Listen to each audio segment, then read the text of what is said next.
Bonjour, c'est Québec-Sic. Moi, je suis John Allor de Who Killed Teresa. Québec-Sic, True Crime de la Malle Provence. Et aujourd'hui, on va parler des motards de Sherbrooke. Et voici Tracy pour vous en parler. Québec-Sic. Bonjour, hi. Je suis Tracy Wing. Aujourd'hui, on va continuer notre discours sur le rapport SECO de 1980. Alors, la commission d'enquête sur le crime organisé de 1980, les gangs de motards du Québec. Alors, on va avoir on va parler plutôt du sujet qui est vraiment dans ma cour. Alors, les motards de Sherbrooke. À Sherbrooke, les activités de deux clubs de motards ont retenu notre attention. Nous avons tenu des audiences à huis clos entre le 18 juin et le 18 octobre 1979. En 14 séances, 47 témoins ont été entendus et 104 pièces produites. Dès le début des audiences, il y a eu beaucoup d'accélération chez les motocyclistes, les motards de Sherbrooke et des environs. Mais nos travaux nous ont permis de mieux comprendre l'ampleur du phénomène, d'analyser les nombreuses allégations de crimes et enfin de recommander au procureur général que des accusations soient portées contre des individus. Voici un peu l'histoire des motards. Alors, à Sherbrooke, les Gitans et les Atomes partagent le même territoire, ce qui a donné lieu à des conflits meurtriers entre les deux clubs. Ainsi, en 1973-74, alors que les deux factions étaient lourdement armées, il y eut des fréquentes bagarres, donc plusieurs sanglantes.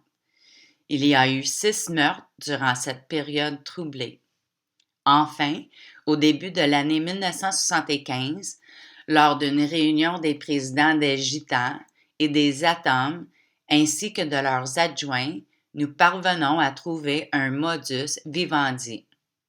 Les deux clubs parviennent désormais à cohabiter sans conflit, même si l'inimitié persiste entre Gitans et Atomes. Les Gitans de Sherbrooke. Le club était alors dirigé par un Jacques Filteau, Boubou, dénoncé, son surnom.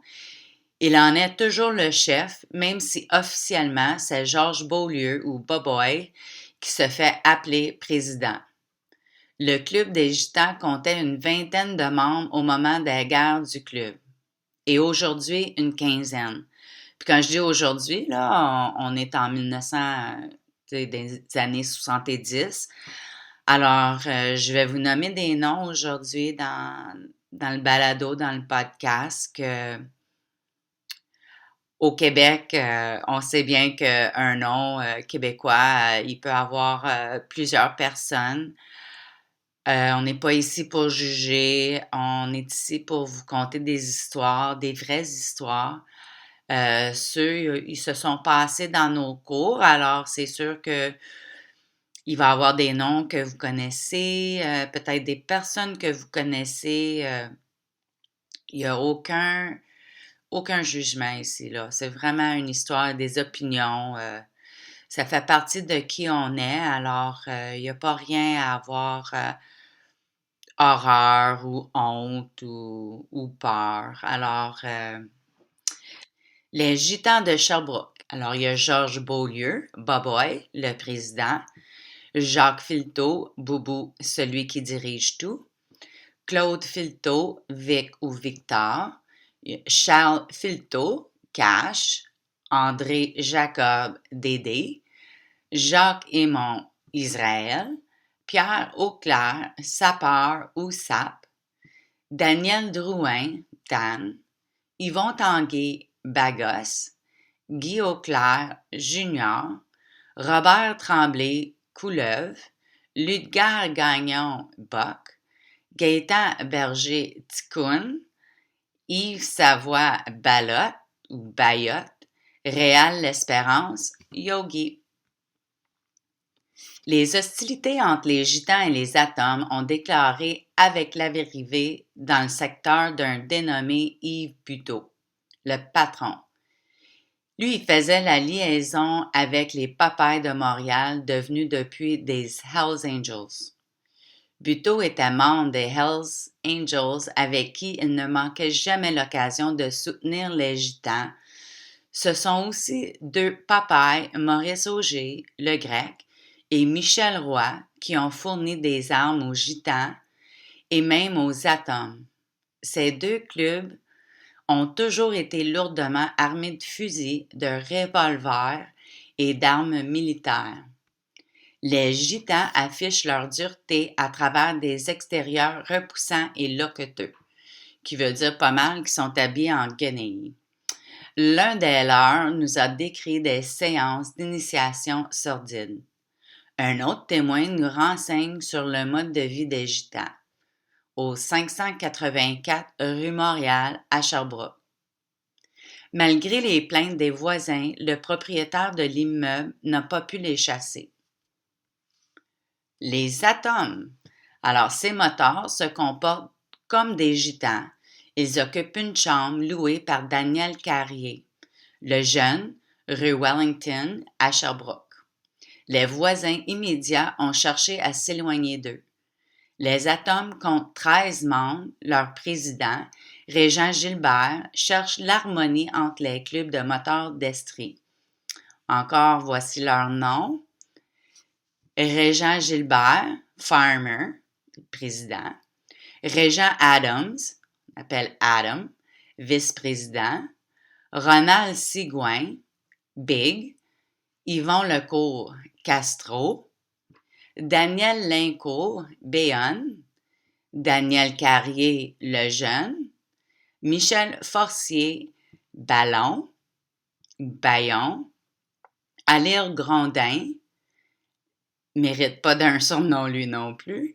Régis Lachance, Chinois. Christian Lecourt, Kiki. Jacques Lecourt, Coco. Christian Terrien, Boucan. Et Jacques Leclerc, Festus. Les stupéfiants. Les Gitans et les Atoms sont surtout préoccupés par la drogue. Donc, le commerce donne lieu à de nombreux délits. De 1976 à 1979, les Gitans prennent le contrôle d'un établissement licencié situé à Rock Forest. Ils terrorisaient les propriétaires, leurs employés, voire leurs enfants. Le barman a dû fermer les yeux sur le trafic de drogue dans l'établissement sous peine de représailles. Les Gitans sont tellement maîtres des lieux qu'ils filtrent eux-mêmes la clientèle. Ils en interdisent l'accès, par exemple, aux citoyens qui leur déplaisent ou aux personnes de race noire. Des témoins nous ont décrit le circuit de la drogue chez les Gitans, les sources d'approvisionnement et les réseaux de pousseurs ou pushers qui s'activaient notamment au bistrot et à l'hôtel Gaspé à Sherbrooke. Un étudiant a avoué ses activités de pusher pour le compte des Gitans. Il a fourni les enfants ou les étudiants de l'école Montcalm et les jeunes promeneurs de la rue Wellington à Sherbrooke. Quant à ses fournisseurs, ils opèrent dans 2 discothèques, le Phare et le Triolet, en vendant du pot à 30 $ de l'once. Aujourd'hui, la SDCQ avant ça à peu près 150 $ de l'once. Alors, juste comme ça, je passe ça. Alors, le même étudiant recevait la drogue dans un bar de Rock Forest où l'un des Gitans était présent en permanence, 7 jours sur 7. 2 Gitans agressaient ceux qui s'opposaient à leur commerce. Un autre individu a avoué avoir vendu de la drogue pour les Gitans au début de l'année 1976. Un jour, alors qu'il tentait d'avoir une clientèle au Moulin Rouge de l'hôtel Gaspé, avec l'accord des Gitans, il a été tabassé par des motards, membres du club des maraudeurs d'Asbestos.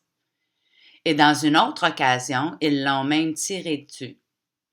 Il était entré dans le territoire déjà desservi par les maraudeurs d'Asbestos.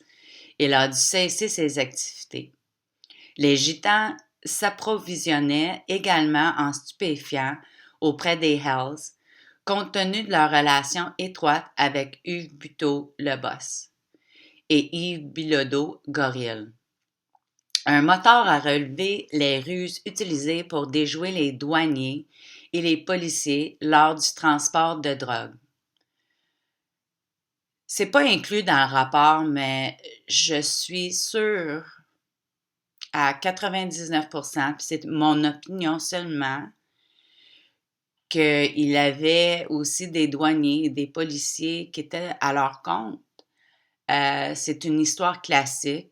Ça se passe partout. Il y a toujours une pomme pourrite, si vous voulez. Je crois pas trop aux pommes pourrites. Je crois plutôt que le verger est pourri, mais ça encore, c'est mon opinion et on n'embarquera pas trop là-dedans, mais on voit ici que la façon de déjouer la police et les douaniers a été dénoncée, mais j'en suis sûre qu'il y a eu d'autres témoins qui ont dit d'autres choses par rapport à la police et des douaniers qui étaient au compte des moteurs de Sherbrooke. Alors, on va continuer. Selon le trésorier des Gitanes, ou des Gitans, les affaires du club sont en plein essor. Un prêt de 10 000 avait même été accordé à un commerçant de Sherbrooke. La vente de stupéfiants dans les discothèques et les salles de billard rapportait gros tous les soirs. Un hôtelier de Waterville a dû fermer son établissement suite aux ennuis qu'il a causés aux Gitans. Il consommait de la drogue sur place, parfois en même temps que des membres des Atomes, ce qui provoquait des bagarres et contribuait à chasser la clientèle régulière. Alors, c'est sûr, quand on mélange de la boisson, des groupes qui sont opposés, de la drogue, là, qu'il va en avoir de la chicane. Alors ici, je vais vous parler d'agression sexuelle. Alors, voici votre avertissement de déclenchement. C'est un sujet qui peut venir vous chercher. Alors, c'est juste un petit avertissement qui vient de ma part.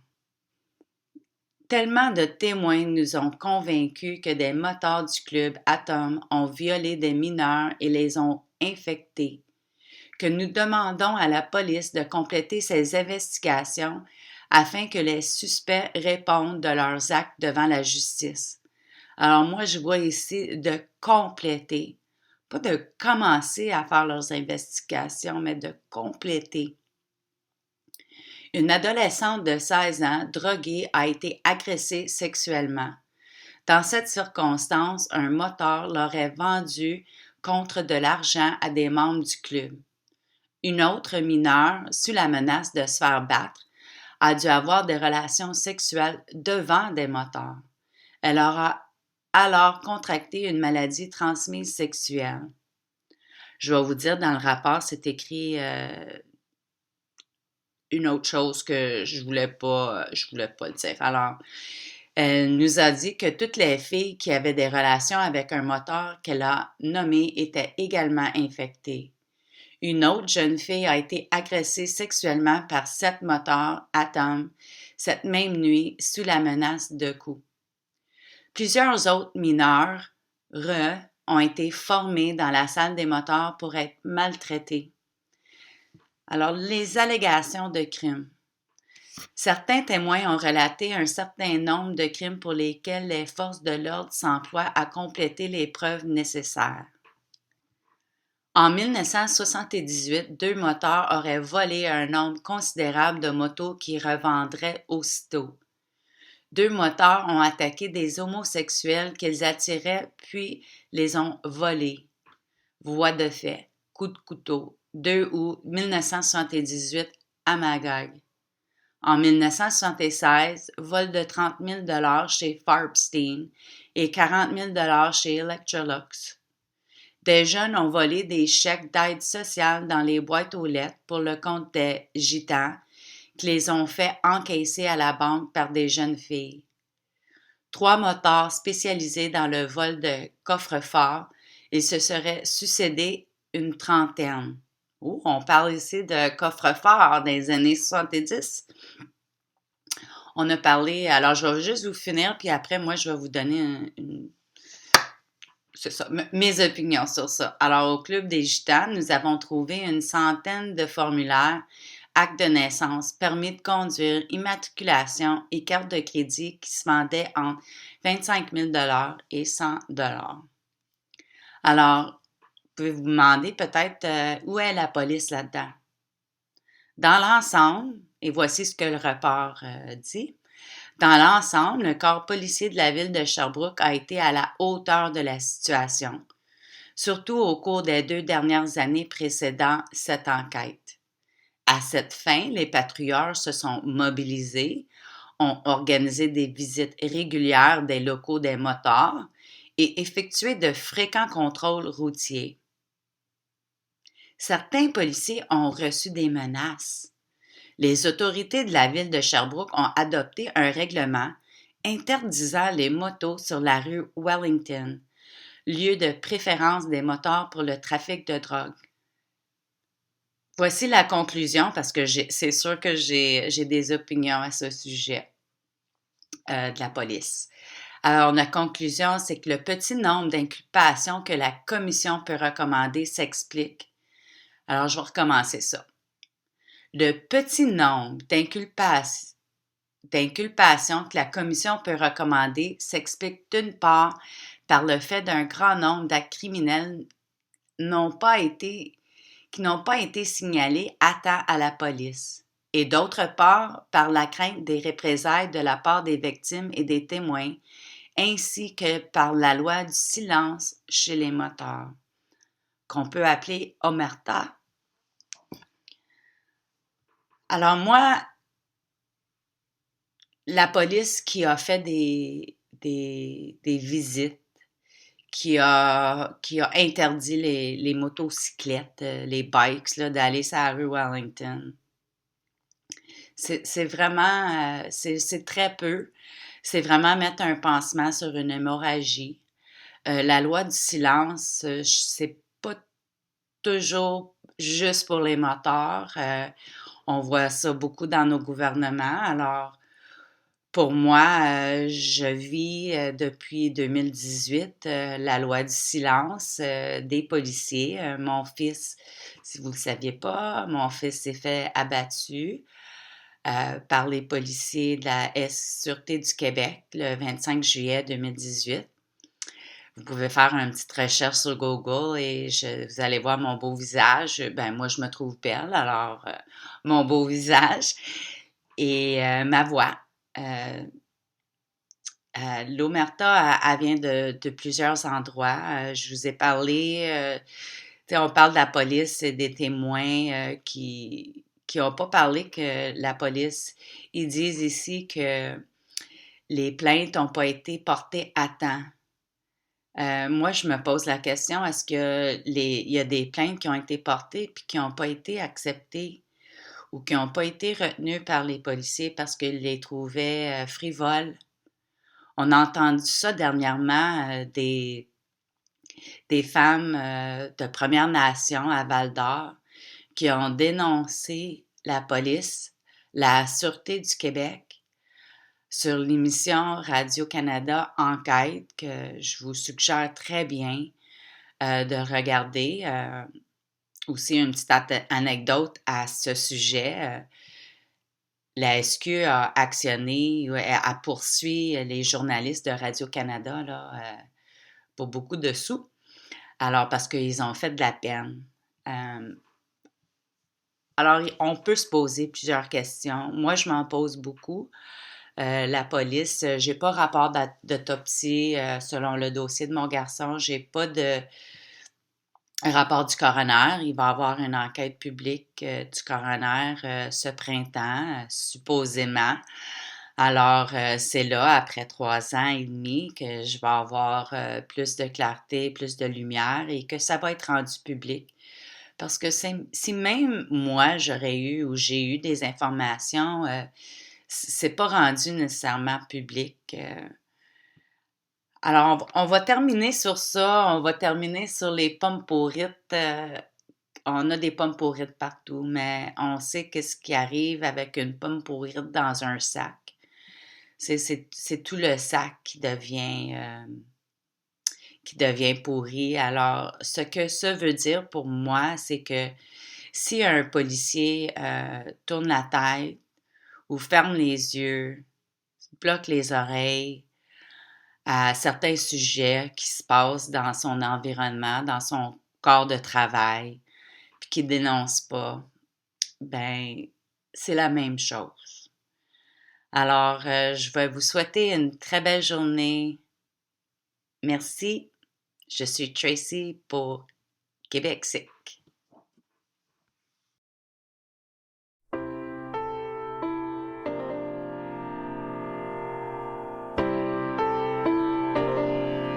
Alors, des motards du Sherbrooke, encore, si vous avez des informations relatives à ces cas non résolus, on peut contacter le Sûreté du Québec au Centrale Information Criminelle 1-800-659-4264 ou par courriel CIC à sûreté.qc.ca.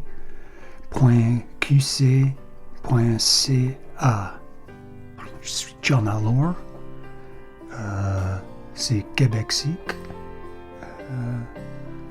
Prochaine fois, mais maintenant, passez un bon week-end. Merci.